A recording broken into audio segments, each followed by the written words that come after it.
It's a great honor to be speaking before you this morning.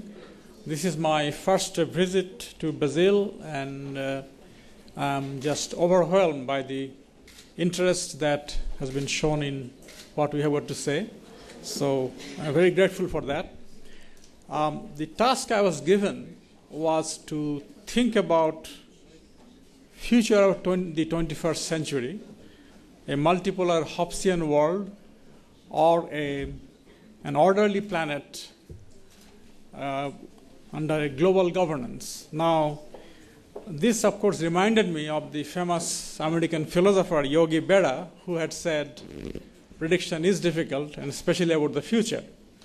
Now, I thought, well, I can make any prediction, and who will remember a year from now whether what I said had come true. But then I realized that actually in today's era of Google, you can actually find out what somebody had said many years ago very quickly.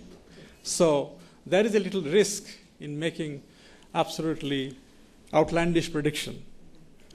I was also reminded of what Frank Fukuyama had written about after the fall of the Soviet Empire.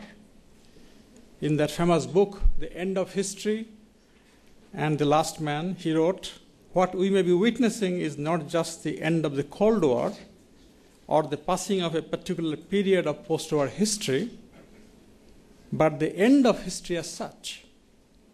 That is the end point of mankind's ideological evolution and the universalization of Western liberal democracy as the final form of human government. Now, I'm sure Mr. Fukuyama would not like to hear about those words right now.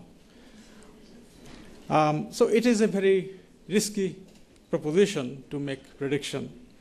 But what one can do, though, is to look at some of the facts which are incontrovertible and make some projections from those facts as to what could be happening. Now, the four pillars that have held the world together since the Second World War are, one, the capitalist system undergirded by the Bretton Woods financial system. The second is the nuclear balance of terror between the United States and Russia. Third, United Nations maintaining some sort of global governance, especially in the case of humanitarian and social affairs. And finally, a global trading system based on GATT and WTO. So these are the four pillars, in my view, which have held the world together. And all the four pillars, I see them very shaky. And how those shaky pillars either would collapse or be reshaped would be basically determining the way we'll live 10, 15, 20 years from now. Now, the first pillar, the financial system, is very clear. Even the great oracle of Washington, Alan Greenspan, finally admitted yesterday that he was wrong. He misunderstood that greed could sometimes actually go overboard and the self-regulating mechanism may not work. And so finally, capitalism has made its comeuppance.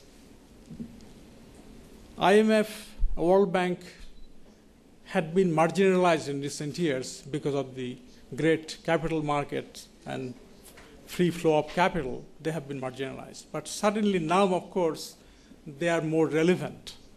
And the World Bank president has been saying how it is important for World Bank to get into the act to safeguard at least some 28 countries reeling under the dual threat of food and energy crisis. IMF, again, is becoming more relevant, especially after what happened to Iceland. And now we know that European powers are now urging Washington to reconvene a second Bretton Woods agreement. Now, how that will happen, how it will shape up, is something, of course, in the future. But the way the Western world has drifted back into state control, state acquisition, what is delicately called injection of equity, which could be called state capitalism, or even in Washington is being called socialism, is something that tells you how far we have come from the certitude of the capitalist era. And this reminds me of the famous remark by the economist John Maynard Keynes. He had said the political problem of mankind is to combine these three things: economic efficiency, social justice, and individual liberty. How you combine these three things would determine the kind of society we have. Now, we are going to be pondering as to what kind of capitalism is going to replace the one that we have known so far.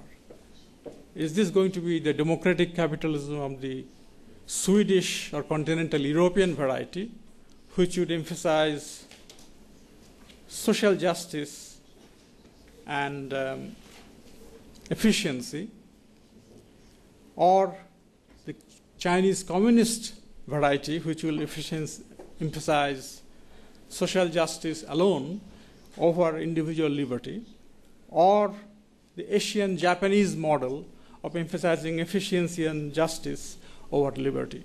So these are the combination and permutation we're going to see.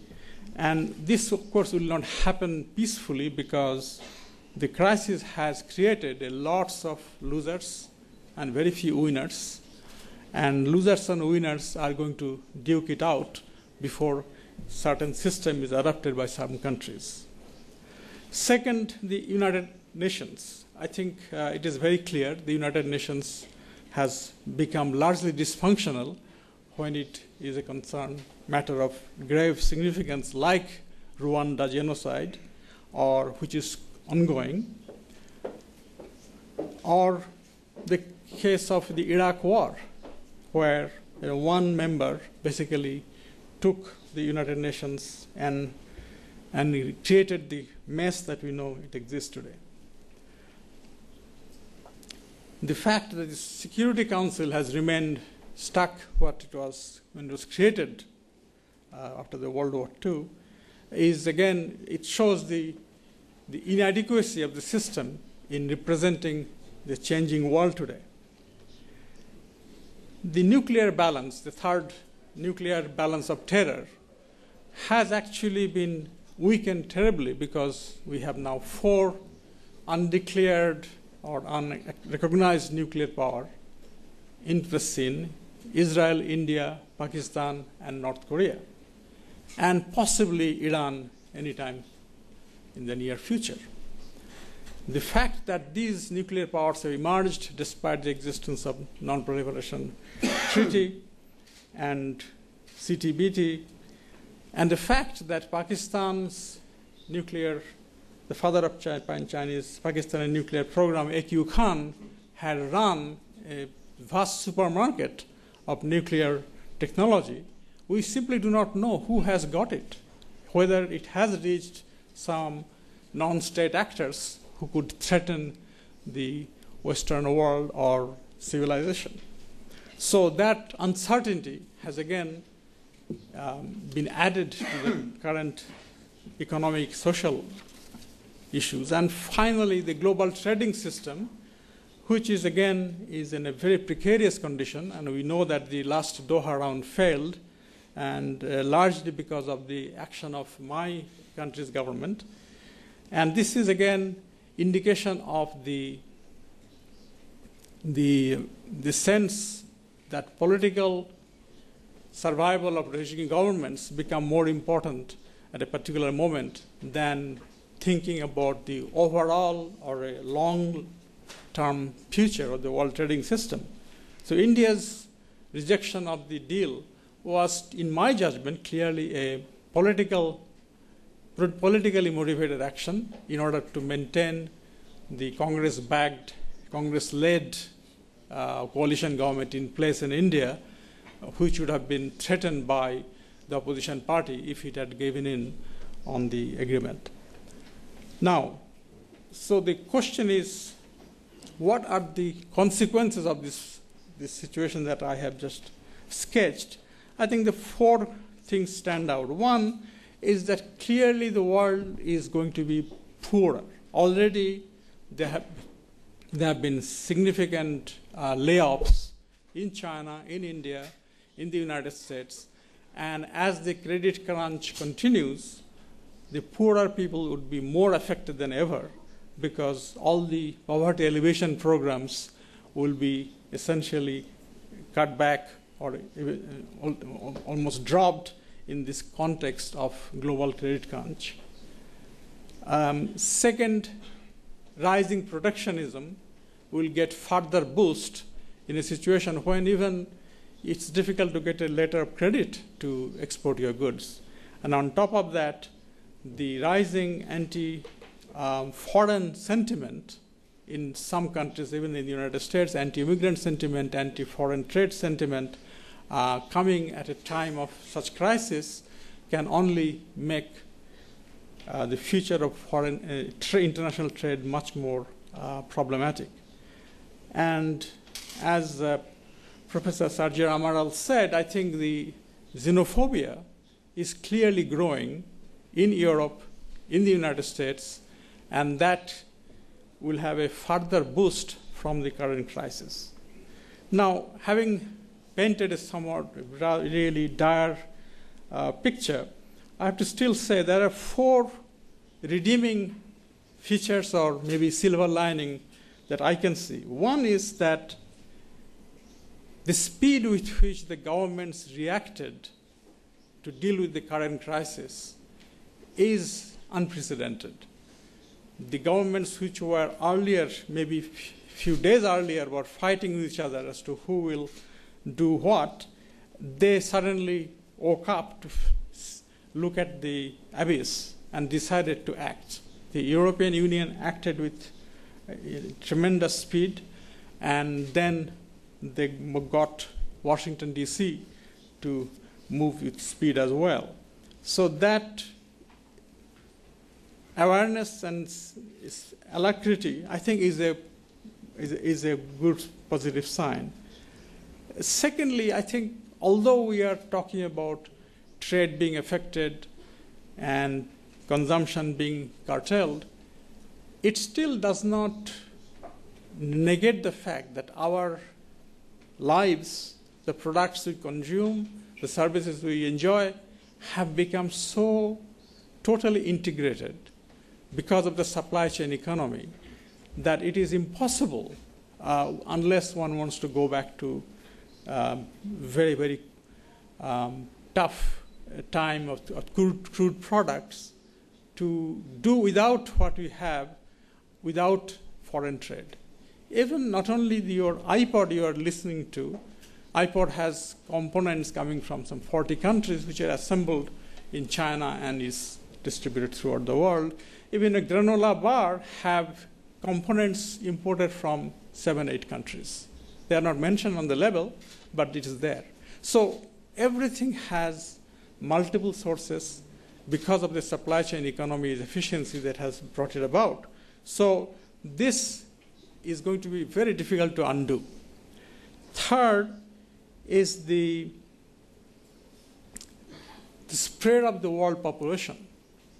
Last year, there were about the same number of people in the whole planet as population of Brazil who were foreigners living in another country, just in 1 year. And this spread of population throughout the world, creation of huge diaspora, I think is a good thing because it would act as a barrier against raising of narrow nationalistic walls. So that is my hope, at least. And finally, communications. We are today totally connected.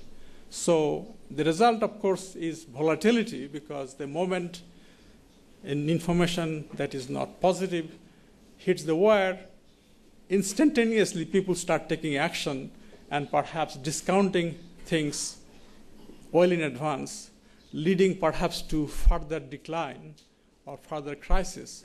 At the same time, positive results also have good impact very quickly. So the totally integrated information system, I think, is also a positive situation that we have today that we did not have in the 1930s. So finally, I would like to conclude by quoting President Nicolas Sarkozy, who said, "The time of everyone moving alone is over."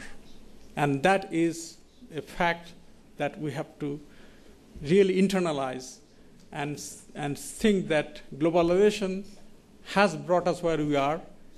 There is no going back, but how best to use these global connections and global interdependence is our task.